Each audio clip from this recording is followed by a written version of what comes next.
welcome to the show. We start this week's Downhill Chaos with the Roosevelt. Everybody wanted to see me have a go with this car. This is going to be an interesting one, actually. I've never driven this car until today. It's actually not that bad to drive on the road. I was wondering if this would be a little bit of a surprise, like the Z-Type. The Z-Type's at a very, very fast time down here, and I wondered about this car. Admittedly, this is a little bit older, I think. The Z-Type, I'm not really sure. Nobody really knows the age of these vehicles. I'm sure it might be somewhere on the internet. I don't know. So anyway, I set off down the mountain with the Roosevelt, and I apologise. I'm not sure if it's Roosevelt or Roosevelt, or I don't know. I'm going to call it a Roosevelt, and if I'm wrong, oh well. Yeah, so I set off down the mountain, and it really wasn't particularly hard to drive down here. It was surprisingly good. I got things a little bit wrong on the landing. A bit of a heavy landed bounced? That's another new word. Bounced me up into the air. I ended up spinning around and clattering. I all carried on. Just to kind of finish the run, just to sort of test out these final couple of corners for a later run. But on the whole, it really wasn't particularly bad. Second attempt, hairpin was a little bit tricky. This is a very long car, not particularly wide, but it is quite a long vehicle. Again, got things a little bit wrong, and once you get things sort of a little bit wrong into a corner, that can often lead into you having a bigger problem further down the road, which, as you see here, I'm now rolling quite a lot down a mountain. I may have lost some doors, and still we keep rolling. I was waiting for it to explode. It stood up pretty well to the test of throw it down the mountain and see what happens. It lost some doors, took a couple of scratches. It is remarkably intact other than that. Again, I was pushing my luck a little bit, and once I got it out of shape, I could not get it back in line as we come down the sort of the final stretch, if you like. It couldn't quite stop it as it goes tumbling off. Pretty common to see a car do that, though. We've seen many a vehicle land the jump a little bit awkwardly. On this case, I got it a bit wrong even before the jump and go soaring off the road. However, it was, I think this is the fourth attempt with this car. I got it down the mountain. Yeah, this is really quite a good car to drive down here, which is a weird thing to say. It's in a way, it's a little bit like the Kalahari. It's not got massive off-road suspension. It's got skinny little tyres that shouldn't work. However, it deals with the bumps very, very well. It deals with the bumps a lot better than some of the road cars than a lot of the road cars I've thrown down here. It's also pretty quick accelerating, pretty good braking. I thought the brakes would be a problem on here, but no, the brakes are pretty good. Get a bit of a slide going on. As I said, length is a little bit of an issue at the hairpin. Otherwise, it's not really too bad. It's not that big. It's not the biggest of car anyway that we've had down here, but at the hairpin you do notice the extra bit of length. Now the brakes are surprisingly good. They really are quite good for a car of this sort of age, I guess you could say. I actually got a pretty slow run through here. I was being a little bit cautious. Again, I was just a bit wary of how long this thing was, trying to get around that corner cleanly. It dealt with the landing of the jumps admirably for a road car. There was occasionally, you don't see it very often, I got things a little bit wrong through here. It did occasionally have a little bit of a tendency to lift up on two wheels through some of the corners, as it has got a higher centre of mass. But on the whole, yeah, really fairly straightforward. I got very, very lucky in this final section.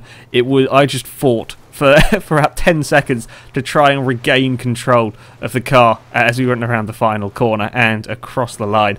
Yeah, that was a hold your breath moment, that one. It was all over the place. I was trying to get it back under control. For a road car, it was remarkably good over the bumps. It really was. I didn't expect to say that. I thought this would be a bit of a pain. But no, the Roosevelt really was a very, very good car to drive down the mountain.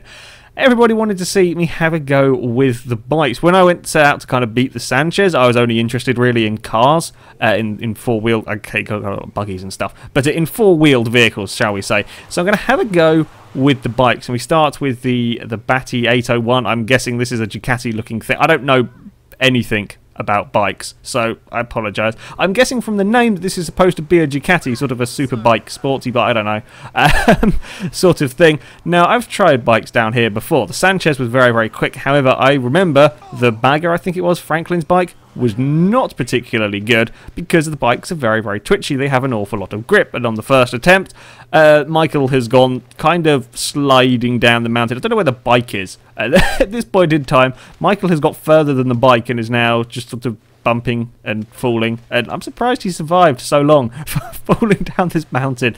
Ragdoll physics in games are always excellent. Every game should have ragdoll physics. Yeah, we fell a blooming long way down that mountain as well. I'm surprised how long Michael survived on that one. Yeah, the big problem with the bikes is, yes, they have an awful lot of grip. I got things completely wrong on the hairpin. However, they are very, very twitchy. And that's, well, sort of when you're driving on road, you can do lots of swerving in and out of traffic. When you can try to control it in a situation like this, it makes a real problem. You'll turn into a corner and expect the vehicle to slide perhaps a little bit, and it won't do it. They're also incredibly good at climbing back up. They are ridiculously good hill climbing vehicles, these bikes, just because they have so much grip. You'll see this first section was really very tricky on this bike. It was so hard to get things right, and that is a very nasty death. That is not that's not a nice way to go. Just hit a bump a little bit wrong. These things are very fast as well. Hit a bump a little bit wrong, you end up in the air, you got no brakes, you're not going to stop, and you're going to lose control, and then you can very easily kind of overcorrect or not correct enough there. I was thinking, oh, I need to do a little steering correction, and it didn't work, and off goes Michael down the mountain. Didn't survive quite so long this time. However, after a little while, it wasn't too bad actually. I thought it was going to be a hell of a lot more of a pain trying to get the superbike down. I did get a clean run with this. The real problem with it, as I said, the twitchiness is something you really have to fight. You do kind of get used to it after a little while. You also really want to avoid people and animals on this one. Normally, I don't much care if you're driving a car. If they're in the way, you just keep going. However, with these, you do need to look out for them because it will just throw the bike off course, and if you can avoid them, it's best to. To be fair, I tend to avoid them with a car as well, as if I can help it. But with a bike, you really definitely want to avoid them.